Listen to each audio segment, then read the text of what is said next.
Gracias a todos por estar aquí compartiendo este ratito con nosotros.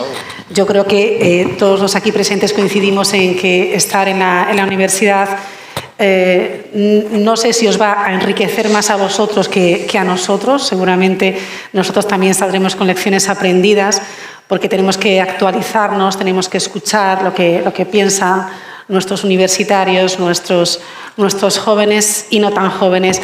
Yo creo que el tema de hoy es un tema muy interesante por todo lo que comporta.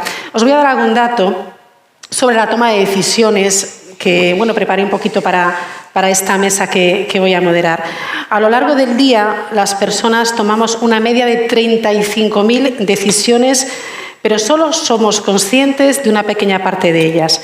Más del 99%, 99,74% de las decisiones las tomamos de forma automática. No sabemos ni por qué lo hacemos.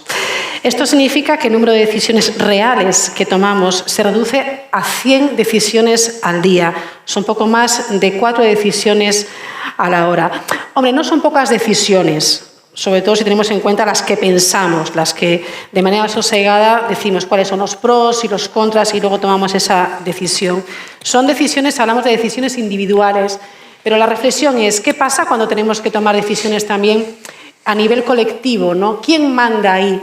Esto lo vemos en equipos de alto rendimiento, que luego lo veremos con las personas que están aquí presentes, pero lo vemos yo creo que en el día a día, porque tenemos que ponernos de acuerdo con los amigos, dónde vamos a cenar el fin de semana, qué película vamos a ver en el cine, y un largo etcétera. La vida está llena de decisiones, qué carrera vamos a estudiar, qué optativas voy a elegir, etcétera.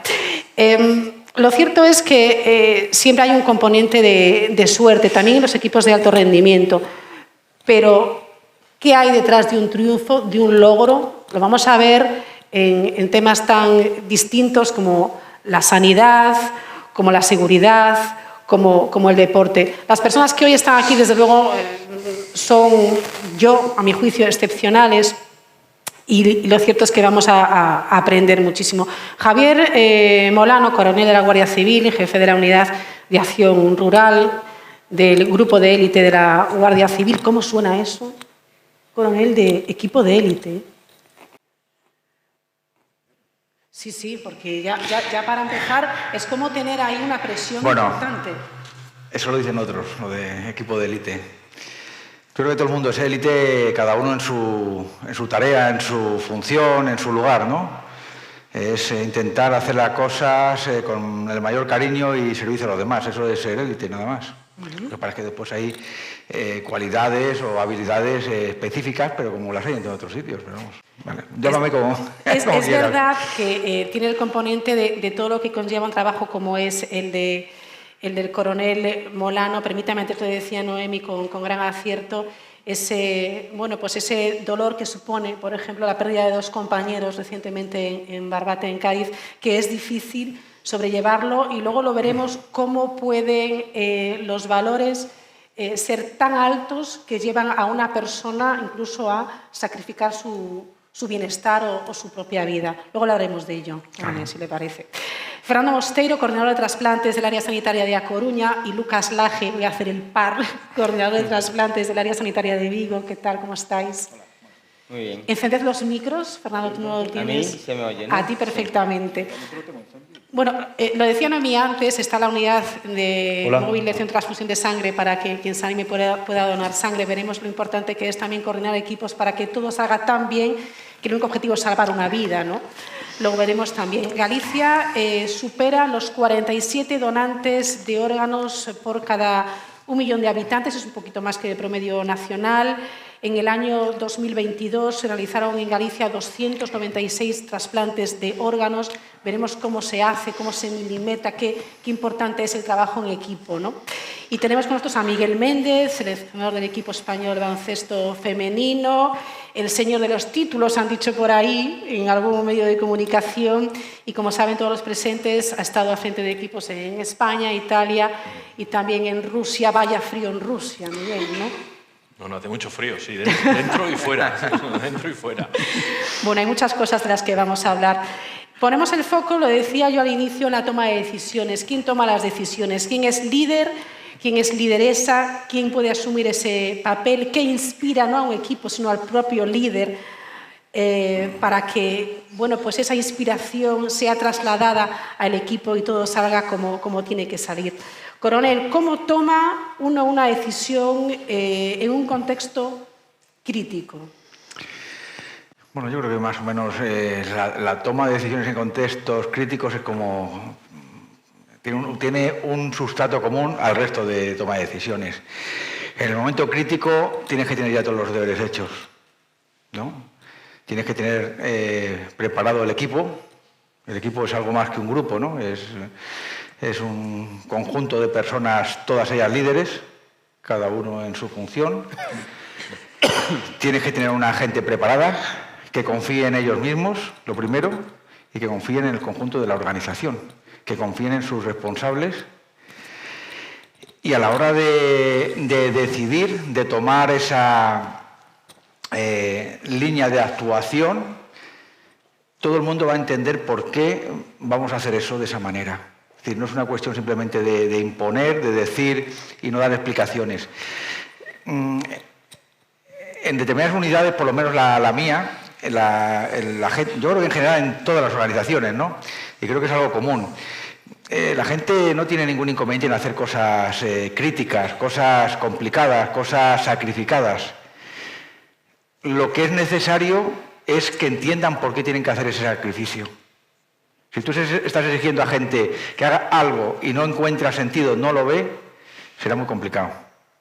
Si realmente saben el sentido de ese sacrificio, de por qué tienen que hacer esto, por qué tienen que estar días tirados en una zona para obtener una información o hacer cualquier cosa, y saben que eso tiene un sentido, lo hacen sin problema. O sea, los sacrificios, todo el mundo que está aquí está dispuesto a hacer sacrificios, pero tiene que saber por qué hace ese sacrificio y qué sentido tiene y qué se va a ganar.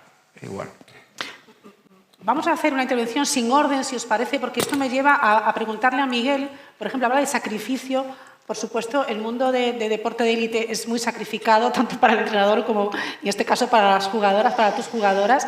Si tienen claro ese objetivo, se rinde más. Hay que comunicar ese objetivo bien. ¿Cómo lo haces? Sí, parece obvio, ¿no? Que poner un objetivo común, grupal, de equipo, sumado al objetivo individual de cada persona que integra el grupo, se convierte en algo fundamental, ¿no? Poner una meta, mostrar el camino a seguir para alcanzar esa meta, pero siendo un objetivo común. Cuando el objetivo individual de cada persona prevalece sobre el objetivo común, pues tenemos un problema, ¿no? Como grupo, porque no estamos sumando para el grupo. Yo creo que esa es una de las partes importantes en cuanto a gestión de un grupo humano, tener claro la persona adecuada en el lugar adecuado, con el objetivo individual asumible respecto al objetivo grupal. Yo creo que es fundamental, y ahí el conocimiento primero y la experiencia previa hace que sepas imponer, mandar, convencer, ¿no? Y voy en sentido decreciente, ¿no? Al final convenciendo de que ese objetivo individual ayuda al objetivo común. Yo creo que es una de las partes importantes en la dinámica de un grupo. Ha dicho algo interesante el coronel, que es que un grupo está formado por un líder, pero por muchos líderes, Fernando. A lo mejor también en el tema del trasplante, sí es verdad que cada uno tiene su especialidad, su papel, y tiene que ser líder en ese momento, y también, no sé, si puede ser líder individual, pensando en su parcelita, o tiene que ser líder individual pensando en el objetivo final, que es salvar una vida. Claro, yo creo que es más líder individual pensando en el objetivo final. Es decir, nosotros, como bien decías, bueno, no sé si lo sabe el foro, España es el primer país del mundo en cifras de donación y trasplante de órganos. Somos el modelo a seguir por el resto del mundo. De hecho, el modelo español de donación y trasplante se traslada a otros países que empiezan a desarrollar los programas de donación y trasplante, llevan el modelo que tenemos nosotros. Es un modelo que está centrado en el hospital, en el coordinador de trasplante, y en torno a ese coordinador de trasplantes pues surge el donante, y en torno al donante pues surge la posibilidad de trasplantar. Claro, hay muchas personas que activamos cuando se produce un proceso de una donación o un trasplante. A veces activamos hasta cerca de 200 personas. 200 Para personas. un solo trasplante, 200 personas. Para un único donante. En un único donante se pueden obtener claro, varios 6-7 órganos, sí. y en esos 6-7 órganos, pues cada órgano son en torno a 15-20 personas que tú movilizas en muy poquito tiempo, en un corto plazo de tiempo, de manera que hay muchas personas implicadas y muchos equipos implicados. Ahí de nada vale que el servicio de cirugía cardíaca, por poner un ejemplo, crea que ellos son los más importantes. Es igual de importante el corazón que es el hígado o que son los pulmones a la hora de la extracción. De manera que hay que respetar también a los compañeros, porque cuando uno va a... Bueno, seguramente no nos ponemos en la idea, pero cuando uno va a una donación casi es una pelea. Casi cada uno va a buscar su órgano y que mi órgano salga en las mejores condiciones posibles.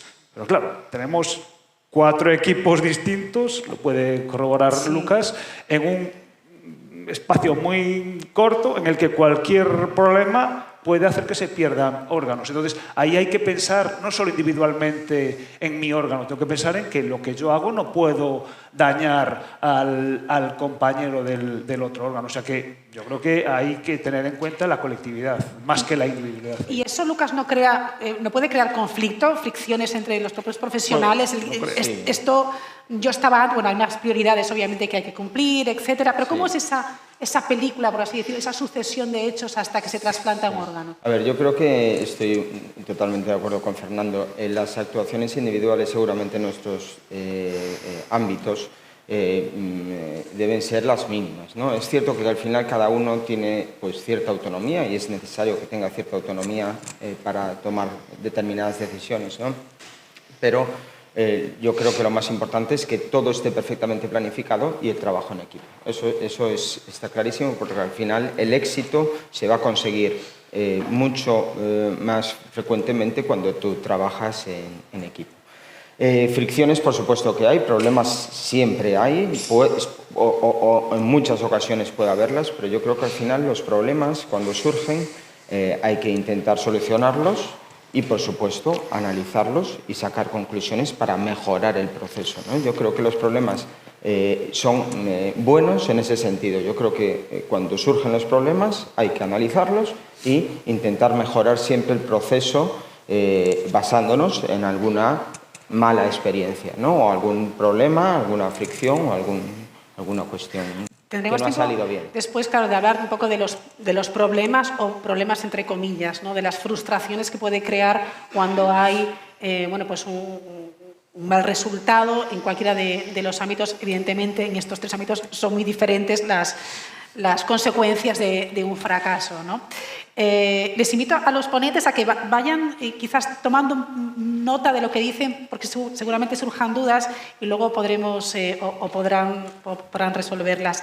¿De qué manera, coronel, se puede motivar de manera individual a una persona para que forme parte de uno de sus equipos, por ejemplo? Teniendo claro el objetivo, la preparación. Al final, ¿qué es lo que te mueve para formar parte de un equipo de la Guardia Civil? Creer en el objetivo. Creer que lo que está haciendo tiene un sentido, que tiene un beneficio, sí, para la persona, pero también para otras personas, que tiene una parte social. Es importante que cualquier organización pública o privada, más allá, digamos, del interés propio de la organización, que normalmente es el ánimo de lucro, el negocio, se vea algo que dé sentido a lo que hace, algo que dé sentido al sacrificio, formar parte del equipo, considerarlo dignificar a la persona, el hacerlo líder. Lo que hemos dicho antes, es importante que todo el mundo tenga claro que es importante, que se le tiene en cuenta, que participa en la toma de decisiones, que participa en todo lo que conlleva la organización, y ese objetivo común de todos, ese ambiente, digamos, la cultura organizacional es fundamental, ¿no? El que exista, digamos, un grupo de personas dentro de un ambiente organizacional que se encuentren a gusto, ese ambiente es cómodo. Mucha gente renuncia a irse a otras unidades, a otros sitios, aunque le hagan una oferta mayor de si realmente no va a obtener, no todo es dinero, es algo más, ¿no? Es sentirse cómodo, es sentirse en un equipo, es sentirse entendido, comprendido, que forma parte una comunicación. La comunicación es fundamental, la comunicación. Todo el mundo aporta, las mejores ideas no las tiene el jefe. Sería impensable o sería, digamos, absurdo pensar que el jefe es el más listo de, yo qué sé, si uno manda a 2.000, pues de los 2.000. No, es la persona que gestiona, que tiene los conocimientos suficientes como para gestionar una organización. ¿El jefe tiene que ser empático? Totalmente, totalmente. Y tiene que contagiar. Y tiene que hacer que vayamos todos dentro de un ambiente cultural, que la unidad tenga alma, que nos encontremos a gusto, que cada mañana cuando suena el despertador nos levantemos con ganas de seguir haciendo cosas. O sea, es esa cultura organizacional, más después la preparación de la gente, le da seguridad, por supuesto va a resolver los problemas de una manera mucho más decidida. Pero creo que es fundamental ese liderazgo de la organización, empezando por el propio jefe, y el liderazgo de la organización es hacer líderes a todo el mundo y que todos forman parte de esa organización y que todos, de alguna manera, participen en el fin común. Miguel, ¿hay que llevar a las jugadoras al límite para sacar lo mejor de ellas o no es necesario? Bueno, yo creo que no. En esto hay teorías y hay formas de funcionar. Cada preparador, cada entrenador lo lleva de una manera, ¿no? Yo creo que en el mundo del deporte, que es completamente diferente al mundo en el que estamos viviendo aquí, ¿no? Porque al final lo peor que nos puede pasar a nosotros, lo peor es perder un partido. Es decir, fijaos, hasta ahí. Bueno, lo peor, pero a veces para un país se convierte en algo muy importante. Cuando hablamos de presión Sí. a la hora de trabajar, cuando hablamos de reducir la ansiedad o la presión precompetitiva o de asumir o analizar la postcompetitiva, la derrota, la victoria, a nosotros lo peor que nos puede pasar en nuestro trabajo es perder un partido, que la pelotita entre o no, y eso es lo peor que nos puede pasar. Si hacemos una comparación con las personas que están a mi lado, pues me pongo colorado, ¿no? de lo que significa la presión para ellos, ¿no?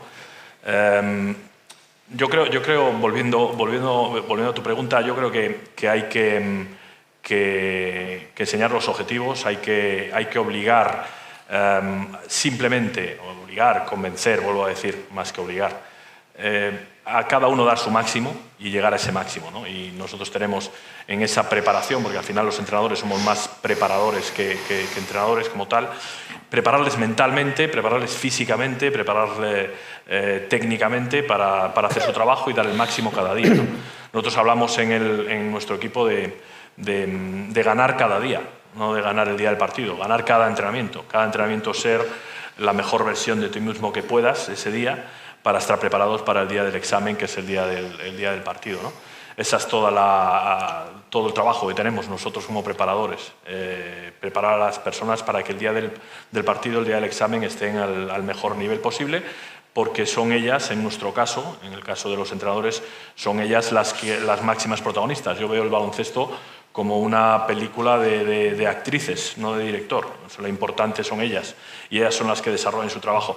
Es verdad que nosotros como entrenadores tenemos que estar preparados para cuando ellas necesiten. Y eso pasa, en mi experiencia, muy pocas veces al año, a cada temporada. Hay un momento que ellas solas no pueden y miran para atrás, y es el momento que tú has de dar con la tecla y poner de una forma asertiva, de una forma, lo más asertiva posible, poner la solución encima de la mesa, y ese es el momento en que no te puedes equivocar. Pero estamos hablando de muy pocas situaciones al año por temporada. Yo lo que creo es que las protagonistas son ellas y nosotros debemos prepararlas a ellas para hacer su trabajo.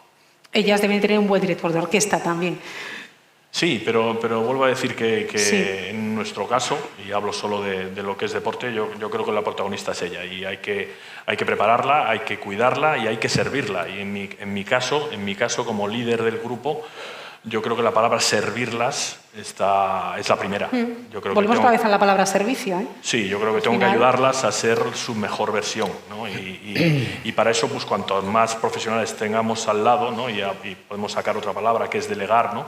Cuantos más profesionales tengamos al lado en el aspecto mental, en el aspecto físico, en el aspecto técnico, para ayudarles a dar su máximo, pues mejor, ¿no? Pero nosotros al final estamos para servirlas a ellas y vuelvo a decir también que sí que hay un momento en que ellas solas no pueden por la situación que se plantea, porque estás jugando contra unas profesionales que son de tu mismo nivel, porque el arbitraje se ha equivocado, porque tienes un mal día, porque el azar influye y en esos momentos sí hace falta que el entrenador esté preparado, esté concentrado, esté atento y tenga los planes, el plan A, el plan B y el plan C preparados para ayudar a las jugadoras en ese momento. Ellas lo exigen, que en ese momento no les falles, ¿no?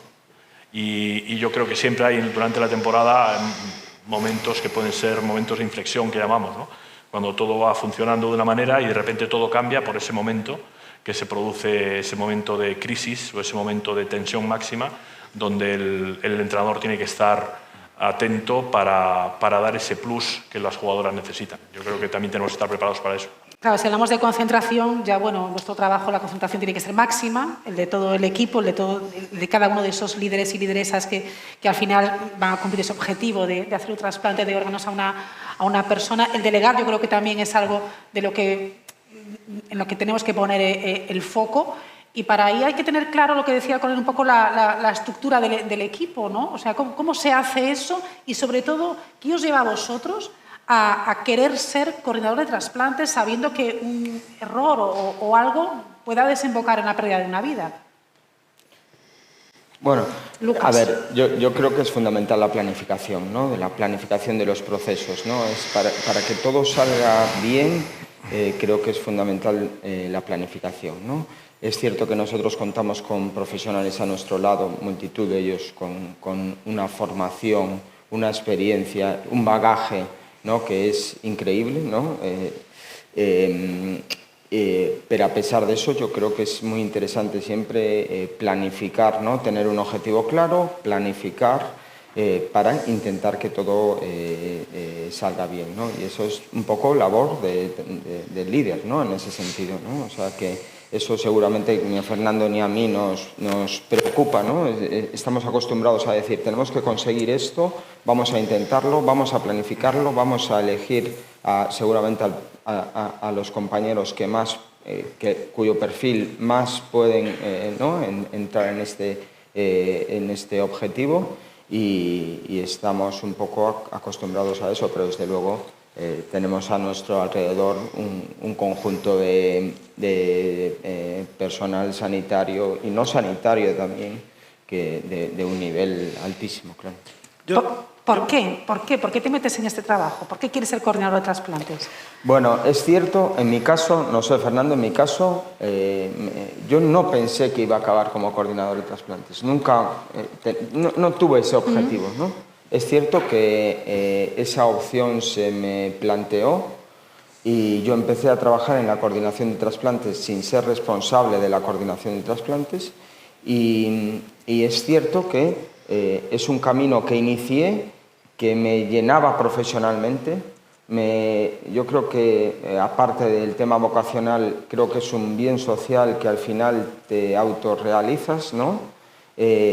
Y más allá de lo que pueda significar en cuanto a remuneración, yo creo que al final la parte más importante seguramente es la parte intangible, ¿no? Que no se puede medir, ¿no? Que es esa sensación de conseguir un bien social, ¿no? De poder ayudar a una persona que a veces está en una situación absolutamente crítica pre-muerte, ¿no? Pre-mortem, y yo creo que ese camino que inicié, seguramente circunstancialmente, sí me ha llenado y he progresado hasta hoy. Es que a veces es más fácil no ser el líder, Sí, que lo haga otro. Es mucho más fácil. Es muchísimo más fácil no ser el líder que ser el líder. De hecho,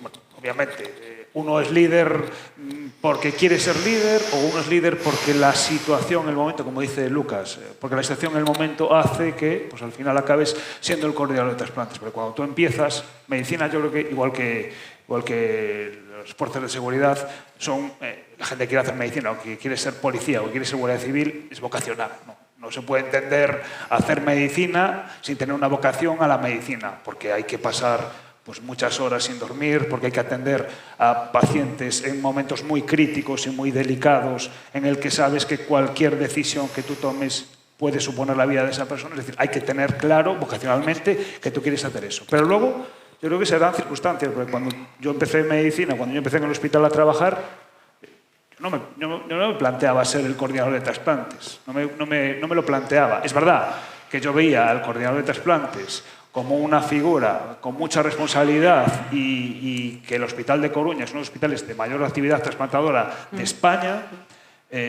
Aquella persona que era el modelo a seguir cambia y de repente, con un segundo cambio, me veo yo en esa situación.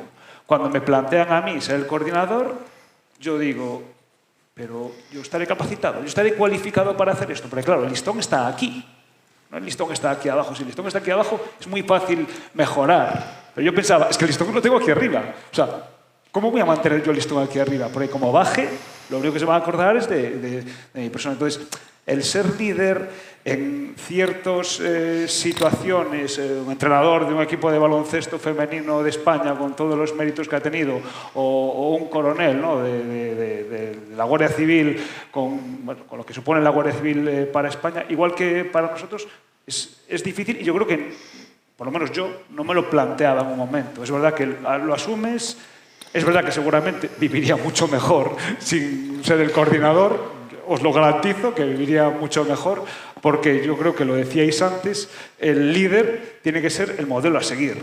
Tiene que hacer todo lo malo, entre comillas, lo tiene que sufrir en sus carnes. No puede, yo soy el jefe, yo mando y que sufran ellos. No, el primero que tiene que sufrir tengo que ser yo, para demostrarle a las personas que están a mi lado que yo soy el primero sacrificado y el primero que tengo el objetivo claro, como decía antes Javier, para que ellos vean en mí la persona a la que quieren seguir. Eso yo creo que es ser un líder, ¿no? Ser una persona capaz de unir a un grupo hacia un objetivo claro y que no te vean como un impositor que estás obligándole, sino que te vean con ganas de, como decía Javier, levantarse por las mañanas e ir con ganas hasta el hospital, ir hasta el cuartel, a hacer el trabajo que tengo que hacer porque sé que la persona que está allí es el primero que lo está haciendo. Yo creo que en ese sentido es un aspecto clave para mí, ¿no? Yo creo que al final el líder tiene que ser el que mejor trabaje incluso, ¿no?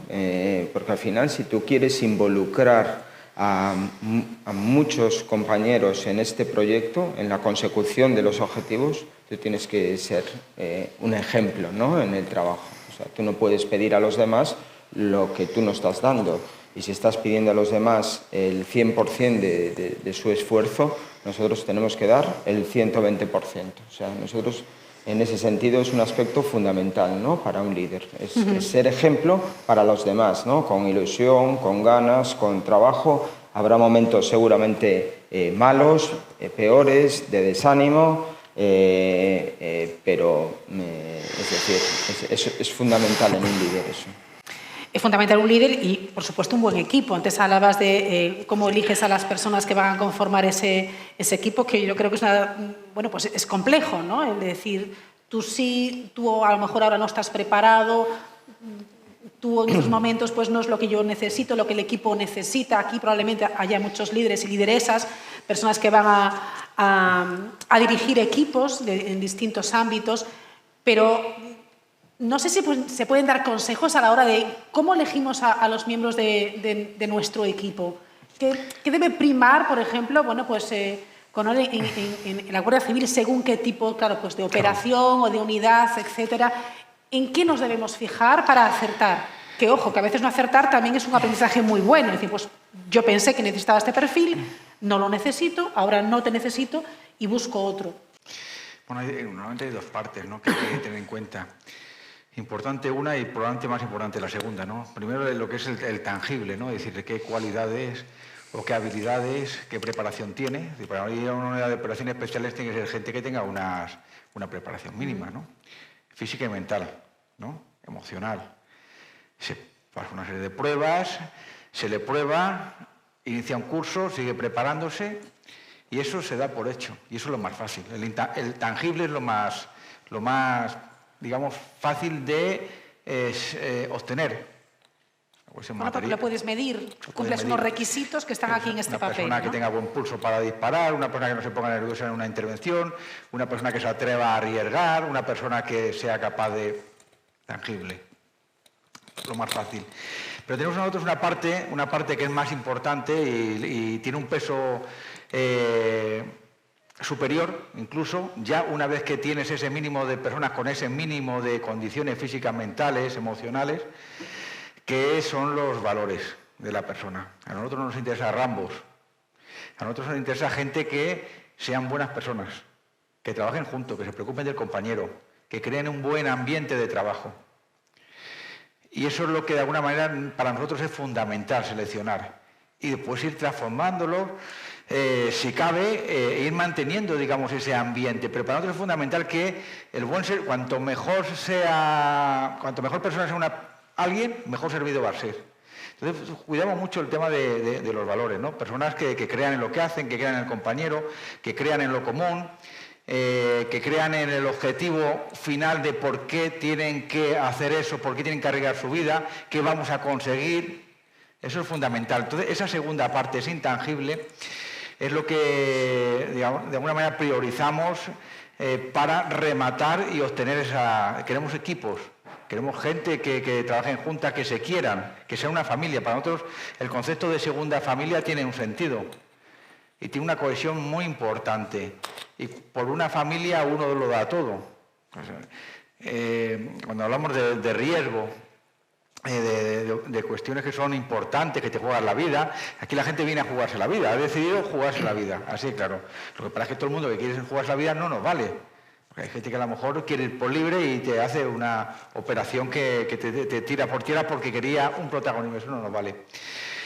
Cuando lo más importante, lo más sacrificado, que es tu propia vida o tu propia integridad, no se hace por dinero.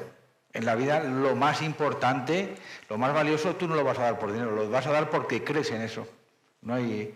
Entonces es importante, digamos, tener en cuenta ese perfil, ¿no? De gente que lo quiera dar todo, pero porque crea en eso y sobre todo que crea en el equipo. El individualismo queda a un lado.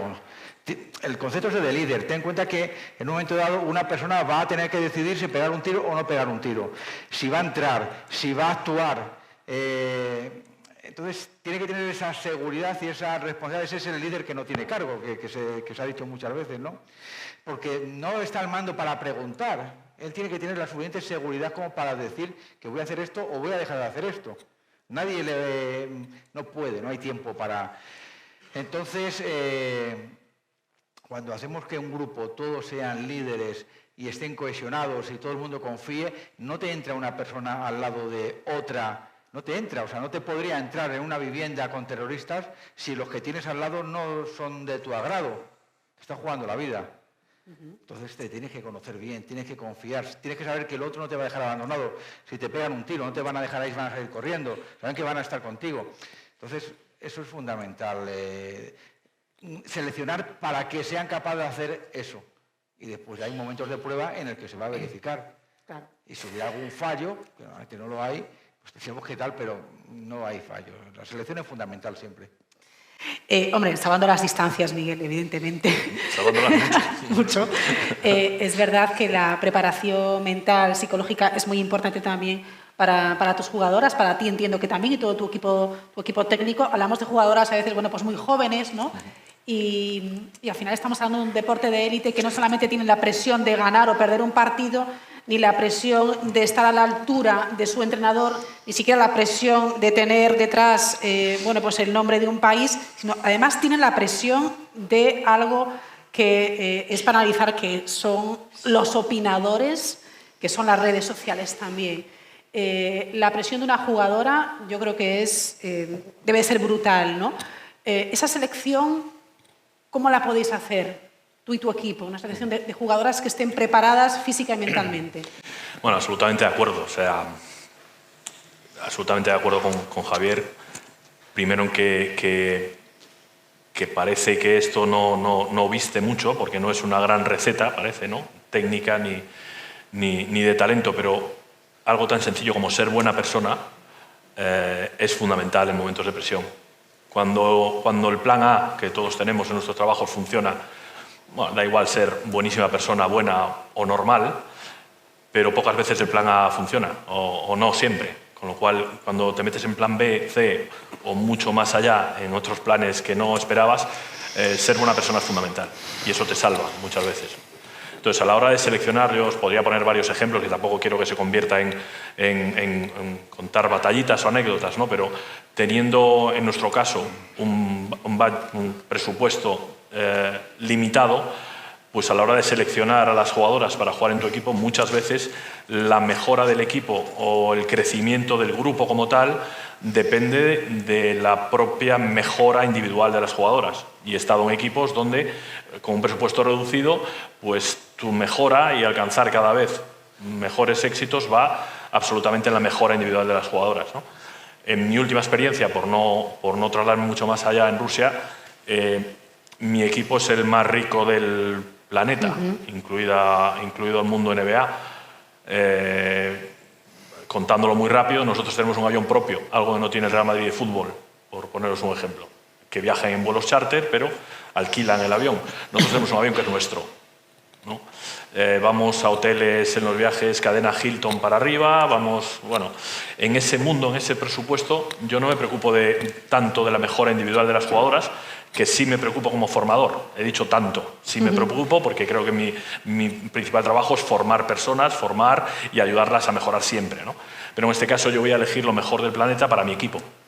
Y voy por todo el mundo y lo que quiero, para que todo el mundo nos entienda, tengo el mismo equipo a Cristiano Ronaldo, a Messi, y los puedo tener porque tengo el presupuesto para hacerlo. Lo cual no quiere decir que todo sea más fácil, porque ahí tienes caracteres muy diferentes, egos diferentes y todos tenemos que trabajar para lo mismo, ¿no? Y al final, teniendo un grupo así, a baloncesto se puede jugar de muchas maneras y de muchas maneras que funcionan y que te llevan al éxito, pero lo importante en un grupo es que todos juguemos a lo mismo, ¿no? Y el responsable de decir cómo se va a jugar es el entrenador, sea en ese grupo de máximas estrellas, muchas de ellas millonarias, jugadoras muy jóvenes, de raza negra, nacidas y criadas en un barrio problemático en Estados Unidos, al lado de jugadoras europeas que no saben ni de lejos lo que significa ser una jugadora de raza negra en un país o un entorno diferente. Tengo madres con hijos al cargo, al mismo tiempo que tengo jugadoras de una religión musulmana, pues una judía y una católica, o muchas católicas. Todo este batiburrillo cultural, personal, se mezcla para que todos trabajemos en una dirección y muchas veces eso no es sencillo. Como dices, la preparación mental es fundamental porque si estuviéramos trabajando con lavadoras, pues poniendo el mismo programa, la misma cantidad de detergente y la misma cantidad de suavizante, pues el resultado es el mismo hasta que se rompa la máquina. Nosotros no, nosotros trabajamos con seres humanos y cada día las condiciones de cada ser humano es diferente y por lo tanto mezclar todo eso no siempre es fácil, ¿no? Hasta llegar al mundo en el que me muevo ahora, que es la selección nacional, el equipo nacional, donde tienes que coger dentro de las mejores jugadoras de tu país, tienes que hacer el mejor equipo posible. Y no siempre las mejores jugadoras de tu país forman el mejor equipo posible, ¿no? Y entonces tienes que pensar en jugadoras que lleven el peso del equipo, jugadoras que puedan sustituirlas llevando el peso del equipo y jugadoras especialistas en algo también, ¿no? Y eso te cabe dentro del mismo batiburrillo. Nosotros como mujeres tenemos además el poco seguimiento de los medios de comunicación, ¿no? Y antes lo hablábamos en backstage, que no es lo mismo para un hombre o cuando alguien se quiere informar de lo que pasa en el Real Madrid de baloncesto masculino, pues coge el Marca, El País, El Mundo, los mejores medios de comunicación y se entera de lo que pasa. Nosotros no tenemos ese seguimiento como mujeres y muchas veces nuestro seguimiento está pues, en cualquiera que con un apodo, con un nick o crea una página web y suelta contenido de baloncesto femenino, ¿no? Sea verdad o mentira, pues suelta noticias, ¿no? Y parece que bebemos más de ese mundo. Y las jugadoras, sobre todo las jugadoras jóvenes que tienen muchas redes sociales, pues están muy contentas cuando esa persona que no sabe ni cómo se llama, pues habla bien de ella, pero es que cuando falla 2 tiros en un partido, pues habla mal de ella y no todo el mundo está preparado para que, bueno, pues las redes sociales con todo el boom que lleva, bueno, pues influya de una forma muy determinada y muy determinante en su actuación para el equipo, ¿no? Bueno, el mundo del deporte femenino, y creo que el mundo de la mujer también, está creciendo. Creo que tenemos de una manera muy clara que seguir buscando referentes. Vamos a un paso muy despacio, pero está cambiando. Es muy difícil para una mujer pensar en ser presidenta del gobierno cuando nadie ha sido presidente del gobierno. Es muy difícil pensar o querer ser coronel de la Guardia Civil cuando no sé cuántas mujeres hay.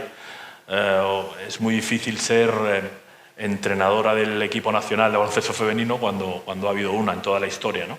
Entonces, para la mujer, cada vez que intenta hacer algo, demasiadas veces ha de ser pionera, y cada vez hay que intentar, bueno, pues poner todos los medios a nuestro alcance para fomentar que el mundo de la mujer tenga esos referentes. Y en eso sí que nuestro equipo, las chicas de nuestro equipo, las mujeres de nuestro equipo, están muy determinadas a ser ejemplo, y yo creo que pierden mucho de su vida privada intentando mostrarse públicamente y tratar de empujar y ser ejemplo para tantas niñas que la siguen, ¿no? Y creo que nuestro mundo como digo, de mujeres es muy importante. La verdad es que el tema de la mujer nos daría para otro foro. Lanzo ahí la idea para la cuarta edición del Foro Fundamental. ¿Las mujeres ya podemos ser madres cuando queramos o no, Miguel?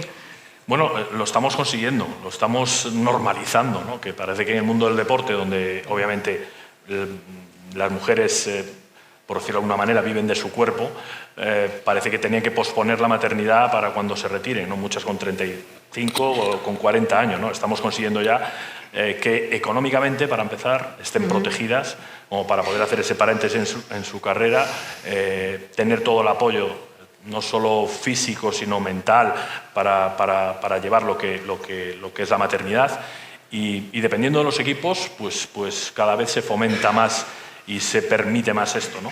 Nosotros en nuestro equipo en Rusia teníamos alguna jugadora madre de familia, y eso conlleva que en la preparación de los partidos, en los viajes sobre todo, pues no queremos que un bebé de 1 año o de 16 meses esté sin su madre durante una semana porque tiene un partido en no sé dónde, ¿no? Y entonces el club ponía todos los medios para que el bebé viajase, poner una persona a su cargo, bueno, todo lo que conlleva tener pues personas que no tienen por qué posponer su vida personal o posponer la maternidad, cuando en todos los trabajos o en la gran parte de trabajos está muy normalizado. En el mundo del deporte empezamos a ver que por ejemplo, nuestra Teresa Portela es capaz de ser madre, es capaz de ser la que más Juegos Olímpicos tiene en sus espaldas, y eso naturalizarlo y verlo como algo normal, porque es lo más normal del mundo, ¿verdad? Afortunadamente ya hemos tenido más ejemplos, ¿no? Lucas, Fernando, a la hora de conformar un equipo tan importante como es el que tenéis vosotros a vuestro cargo, ¿podéis prescindir de alguien a propósito porque no tiene esos valores que vosotros pensáis que son fundamentales? ¿O ya no tanto como sucede en el ámbito de la Guardia Civil o del deporte, ¿no? Sin ninguna duda. Es decir, o sea, un buen cirujano y dices, bueno, eres el mejor, pero yo para esto necesito otro perfil. Sí. Yo ayer, estos días, cuando preparaba un poco el foro y se me planteaba la idea de, seguro que van a preguntar, ¿cómo eliges al equipo? ¿No? ¿Cómo plan?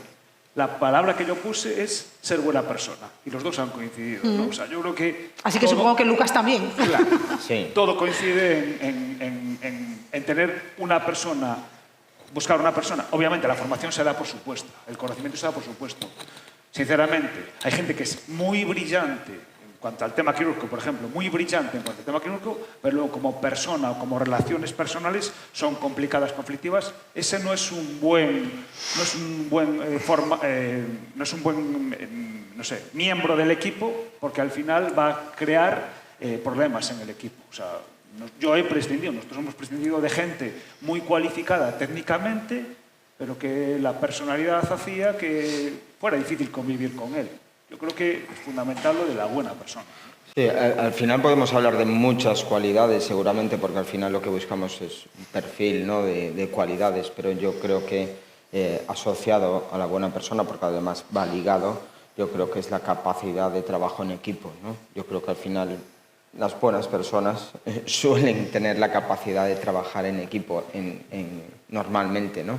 Y podemos hablar de muchas más cualidades, pero el trabajo en equipo es fundamental, ¿no? Para conseguir los objetivos, es decir, que haya un buen ambiente, que es fundamental, porque al final en grupos que pasan tantas horas juntos, con unos objetivos claros, muy específicos, que están tan cohesionados, la presencia de una persona que destruya, digamos, esa dinámica es muy deleterio para el grupo, ¿no?